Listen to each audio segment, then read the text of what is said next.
The air inside that echo base felt heavy, like you could almost grab the tension with your hands. We had been losing patrols in those mountains for weeks. Whole teams went out and never came back the same, if they came back at all. Ambushes were everywhere, tucked into the rocks and shadows. Guys returned torn up and bleeding, and sometimes all that came back were their names on a report. I remember the sound of boots hitting the plywood floor inside the command tent. Slow, controlled, not rushed. Gunnery Sergeant Maya Sullivan stepped inside.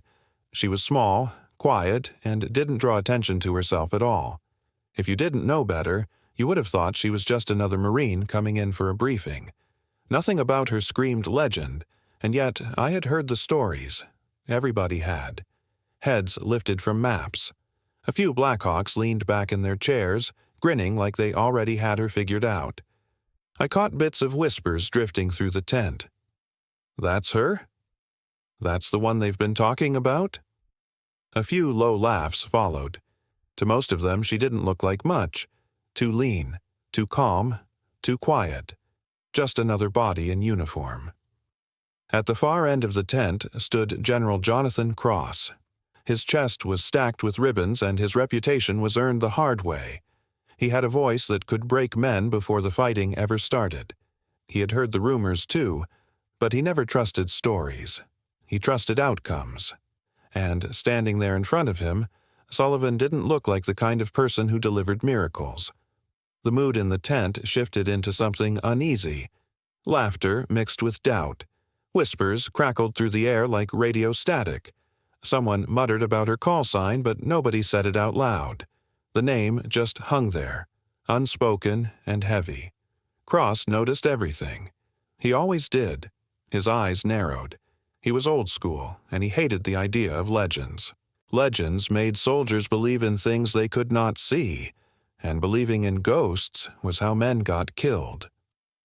Before I go on, make sure you subscribe to Military and Veteran Stories so you do not miss these real stories of courage. And drop a comment telling us where you are watching from today. General Jonathan Cross had been in the Army for more than 27 years. He could read a room the same way a sniper reads the wind. And what he saw in that tent bothered him. The moment Sullivan walked in, the energy changed. It was not her posture or her stride. It was the reaction she caused without even trying. The Marines stiffened. Conversations died halfway through sentences. Even the Blackhawks, usually loud and unbreakable, went quiet long enough to take a real look at her. That told Cross everything he needed to know. He despised rumors. He despised whispers even more. And above all, he hated legends he could not control. Legends made men reckless. Legends made them chase shadows.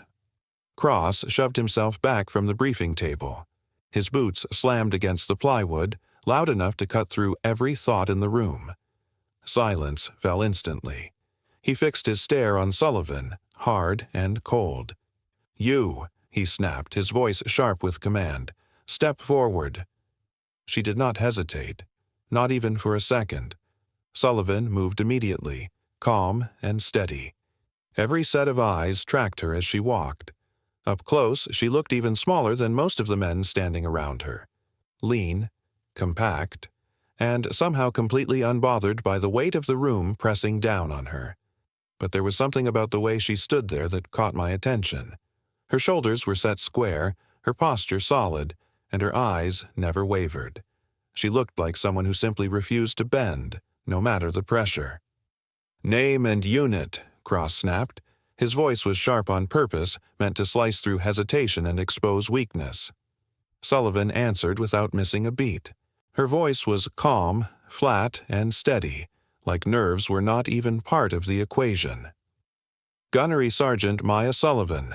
First Recon, sir." It was a clean, by-the-book response, exactly what the general expected to hear. And yet, it clearly was not enough for him. He had heard the stories, too, reports drifting back from the field, talk of a Marine who never missed a shot, who moved through chaos like smoke, who pulled entire squads back from the edge when everything had already gone bad. Those stories irritated him. Soldiers were supposed to fear the enemy, not build legends around one another. Cross stepped closer. His shadow slid across her face as he closed the distance. His jaw tightened, and the corner of his mouth curled into a faint scowl. "Not good enough," he said softly. Even though he barely raised his voice, every man in that tent heard it. "Call sign." The reaction was immediate. It felt like the whole room forgot how to breathe. Marines glanced sideways at each other.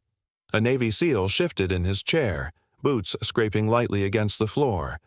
Weeks of whispers and rumors suddenly slammed into the present moment. Everyone knew what was coming. Everyone wanted to hear it, and everyone was uneasy about it. Sullivan did not blink. She did not shift her weight or fidget. Her expression stayed calm, almost distant, like she had played this moment through her head more times than she could count.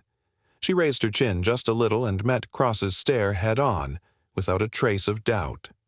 When she spoke, her voice carried no ego, no pride, no edge at all. "Phantom 5. The words sliced through the tent like a knife through canvas. Silence followed. Heavy. Complete. For several seconds, even General Cross said nothing. He had seen that call sign before, buried in reports stamped classified and locked away. Back then, he had brushed it off as exaggeration, soldiers inventing myths to make sense of how they survived. But now, the story stood right in front of him. The legend had a face, a uniform, and eyes that did not flinch. Around the tent, Marines shifted where they stood. Blackhawks straightened in their chairs. The smirks were gone. The laughter had vanished. All that remained was the weight carried by two simple words. Phantom 5. No one doubted it anymore. Her call sign lingered in the air like smoke after a blast. For a heartbeat, nobody moved. The easy laughter from earlier was completely gone. The Hawks, men who had walked through fire and believed themselves untouchable, sat stiff and silent. One of them, the loudest guy in the back, had been slouched casually just minutes before. Now he sat straight up, hands planted on his knees, jaw locked tight. Across the table, junior officers exchanged uneasy looks, suddenly unsure of what they were standing in the presence of. They had all seen pieces of the after-action reports. Not the full versions, just fragments. The kind that were never meant to leave secure channels.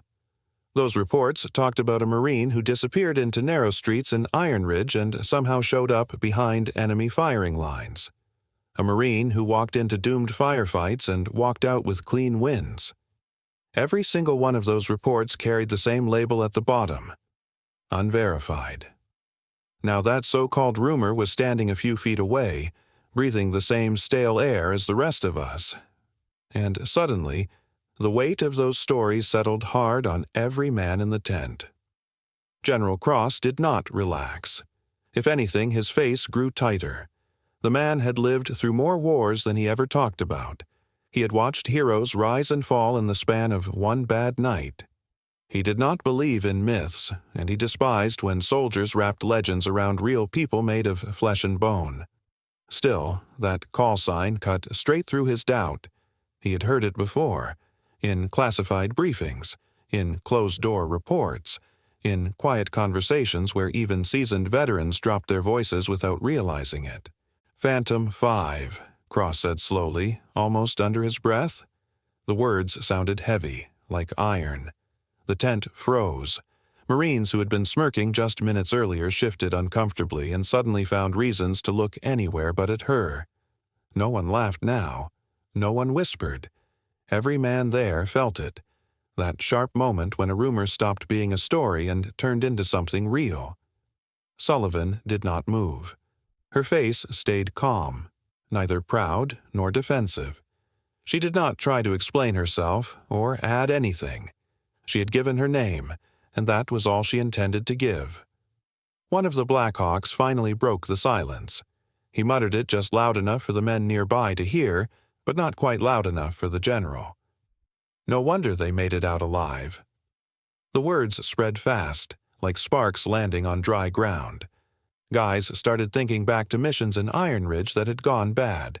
Units pinned down, surrounded, outgunned, who somehow clawed their way back without losing a single man. Back then, those stories felt exaggerated. Just something Marines told themselves to make sense of the chaos. Now, it was clear. The center of those stories was standing right in front of us. General Cross locked his eyes on her, searching for cracks, looking for weakness. He found none. What he saw instead was a calm fire behind her eyes. Not arrogance, not bravado, just certainty. And for the first time in his long career, the general looked unsettled. When he finally spoke, his voice dropped lower, but somehow carried farther than his earlier shout. "I hope, Sergeant, that name is not just smoke." Sullivan met his stare without blinking. "It is not, sir." The silence came back again, but it felt different this time. It was not sharp or mocking anymore. It was heavy, honest.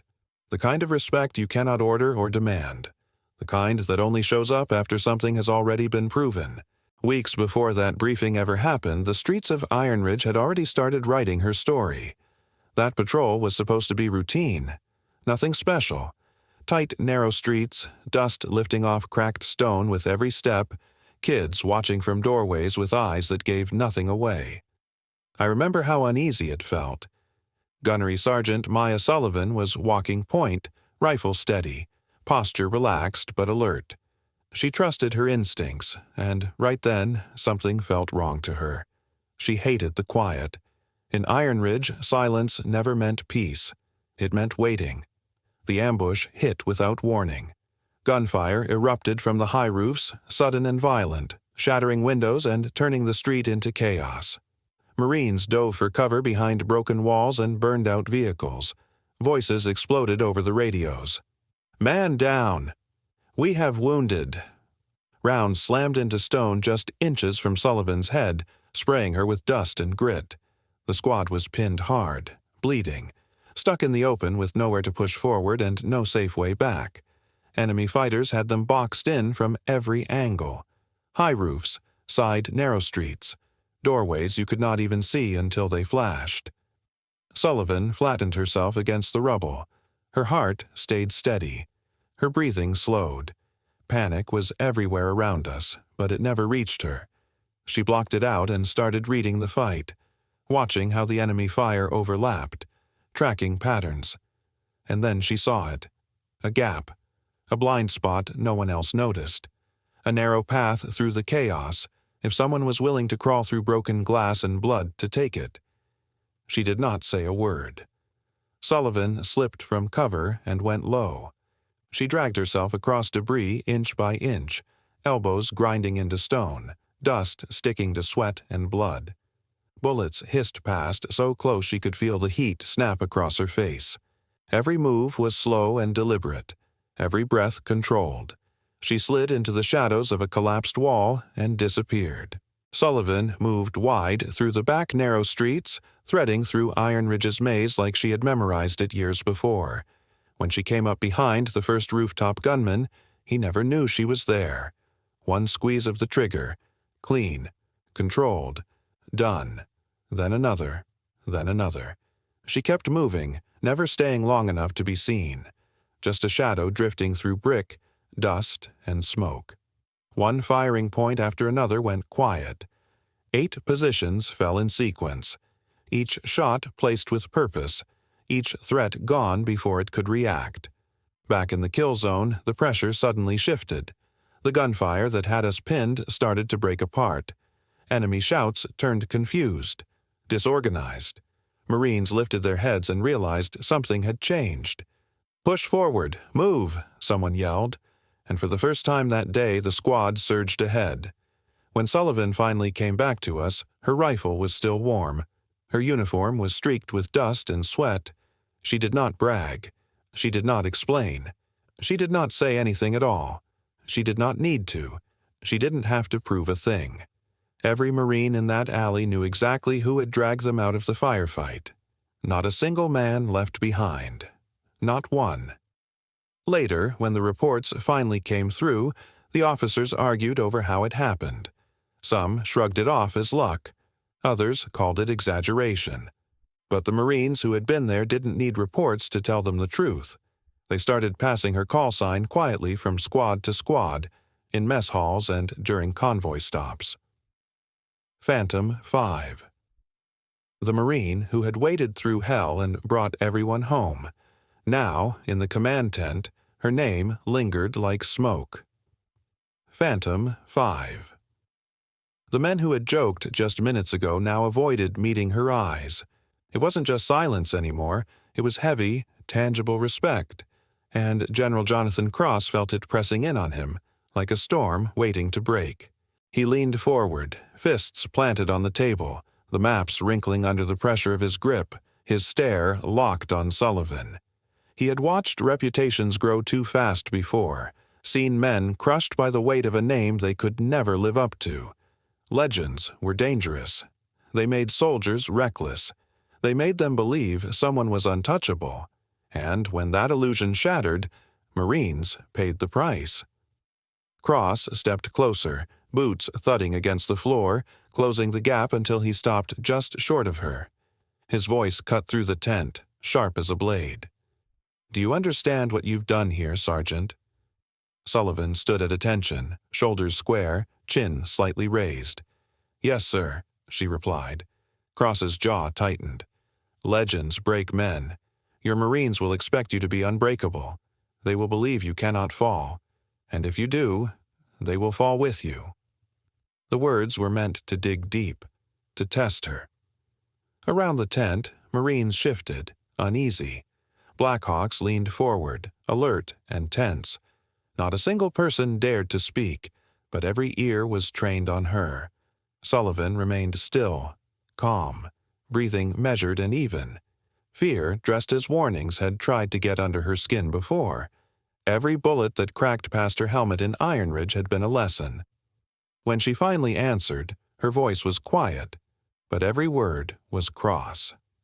"Then I will not break, sir." The tent froze. Even the faint hum of the generator outside seemed to fade away. For a long moment, Cross said nothing. He studied her as a commander studies terrain, looking for weaknesses, hidden fractures, anything that might betray her.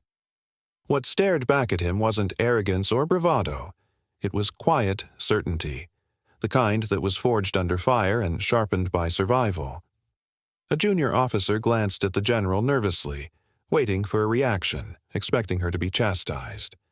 Instead, Cross exhaled slowly through his nose, steady and deliberate.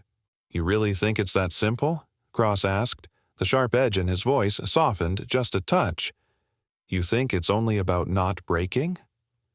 Sullivan didn't flinch, didn't even blink. "I don't think, sir," she said. Cross's eyes narrowed. "I know. My Marines are alive because I don't." The words landed like a hammer. No ego, no flourish, just truth, and it struck the tent harder than anyone expected. The Navy SEAL who had been laughing a few minutes earlier lowered his gaze.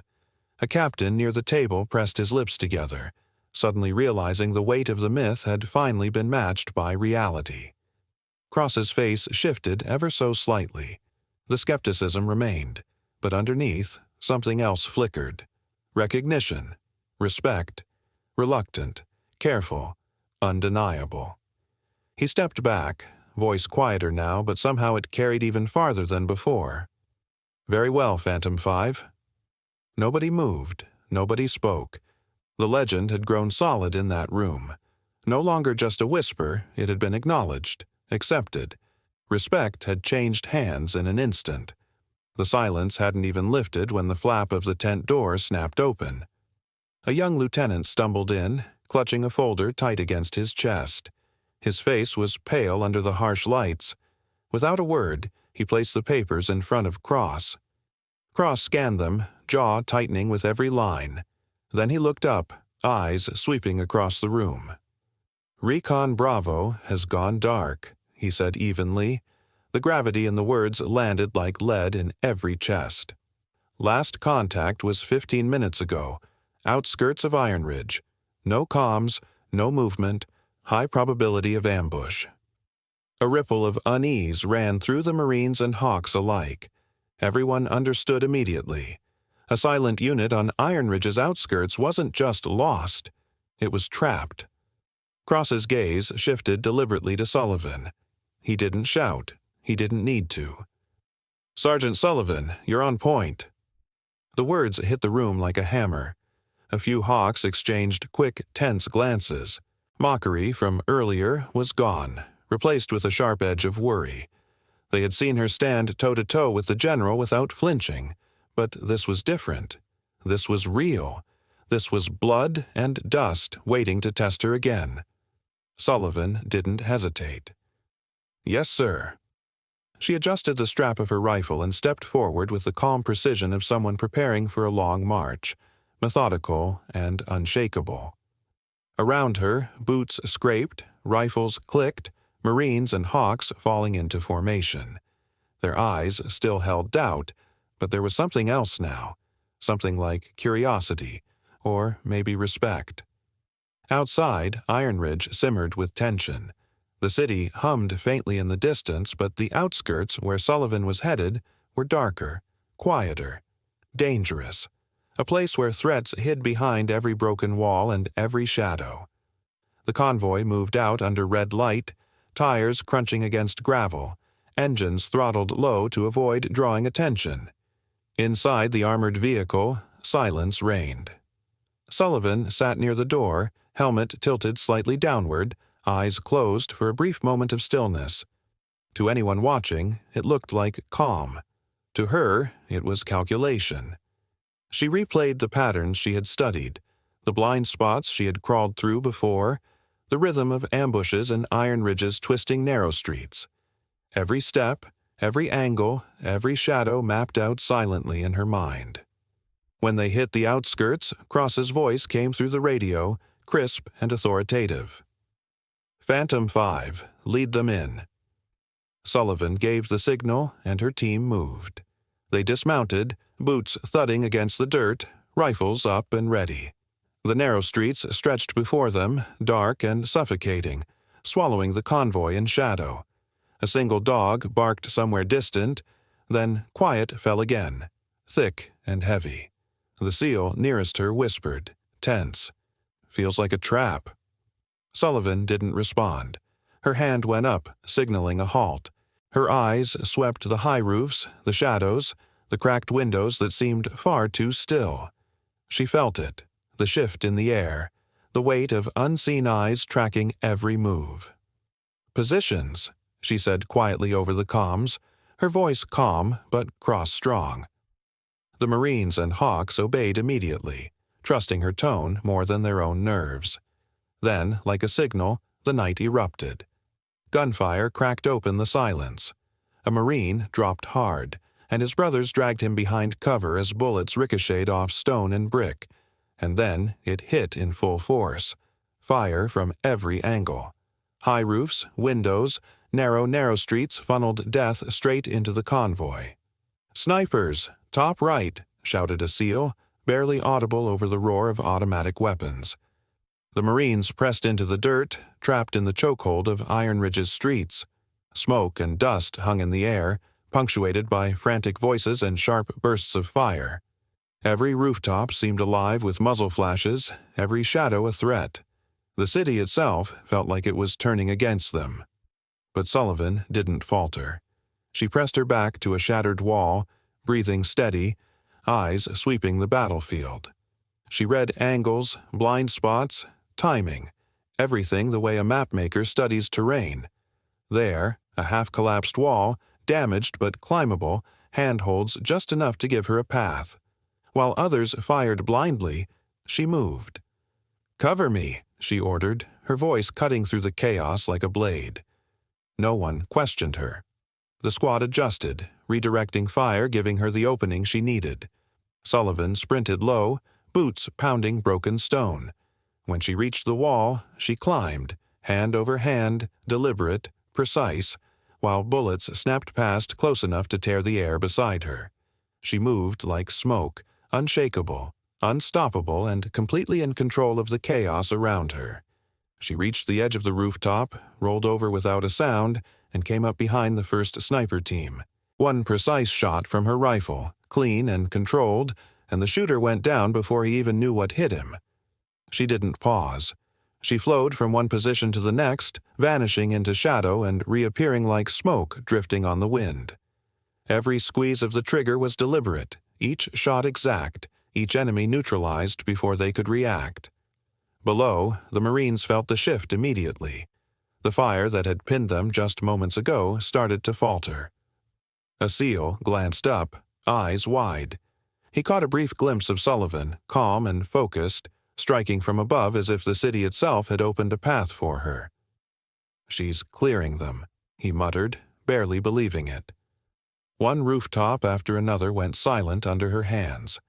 Escape routes opened, as if doors had been unlocked just for them. "Move! Push left!" a Marine shouted, seizing the moment. The squad surged forward, dragging the wounded, rifles snapping to cover gaps that had seemed impossible only minutes before. From above, Sullivan laid down precise fire. Each shot carved a safe path for the squad, each round a promise of survival. No panic, no wasted bullets. Every round meant progress. Every round meant life. By the time the last rooftop fell silent, the convoy was still whole. Every Marine alive. Bloodied, shaken, but alive. Sullivan climbed down, boots hitting the dust. Her rifle was still warm. She said nothing, slipping back into formation as if she hadn't just shifted the course of the fight on her own. The Hawks who had been smirking minutes ago were now frozen in stunned silence. One finally muttered under his breath, "That's not rumor, that's real." And in that moment, the legend of Phantom 5 ceased to be whispers. It became undeniable truth. The convoy rolled back to base under the dim glow of floodlights, dust clinging to uniforms, the smell of gunpowder heavy in the air. Medics rushed forward to tend the wounded. But the real measure of the night was simple. Every Marine had walked out. Every man had survived. Inside the command tent, everything had changed. The same Hawks who had laughed at Sullivan now lined the walls silently, unreadable. Marines who had doubted her moved with a stiffness born of awe, as if standing in the presence of something larger than themselves. General Jonathan Cross waited at the head of the table, arms crossed, ribbons gleaming in the harsh light. When Sullivan entered, boots striking the plywood floor, the room fell silent. This time, no one dared whisper. Cross studied her for a long moment, eyes hard but no longer full of doubt. He had seen enough tonight to quiet any skepticism. When he finally spoke, the tent went completely still. "Phantom 5, he said, each syllable deliberate, waited. "You kept every man alive today." He didn't give a speech. He didn't raise his voice. All he did was offer the tiniest nod. From a man like Cross, that was more than medals, more than ribbons. That nod carried respect forged in fire, earned in blood. The room held its breath. Hawks who prided themselves on being unshakable remained perfectly still. Marines who had mocked her barely dared to blink. For a heartbeat, it felt like time itself had paused, waiting. Sullivan didn't flinch. She didn't smile. She simply saluted. Sharp, crisp, steady. The general returned it the same way, short and precise. That was all that needed to be said. By that nightfall, word had spread faster than any radio could carry it. Across Ironridge and Mess Hall, guard posts, and the fort blocks, Marines whispered the name with a certainty that had never been there before. Phantom 5 wasn't just a rumor. She was real. Young recruits carved P5 into helmets, rifle stocks, scraps of paper tucked into pockets like talismans. Veterans passed the story along quietly, without embellishment, nodding to the truth. A Marine who had taken on high roofs alone and brought an entire unit back alive. Later, Sullivan sat alone on a sandbag wall outside the fort blocks under the wide stretch of Ironridge's night sky. The stars were the same she had watched 900 nights before. She moved her hand over her rifle slowly, almost meditative. She didn't chase whispers. She didn't care about legends. Her thoughts stayed with the men who were still alive because of what happened in those narrow streets. Her voice was barely more than a breath, meant only for herself and the night. "As long as they come home," she whispered. "The name is worth it." The wind carried her words into the darkness. Somewhere, faint laughter drifted from a fort block's window. Marines alive because of her. Phantom 5 was no longer just a call sign. It was a legacy.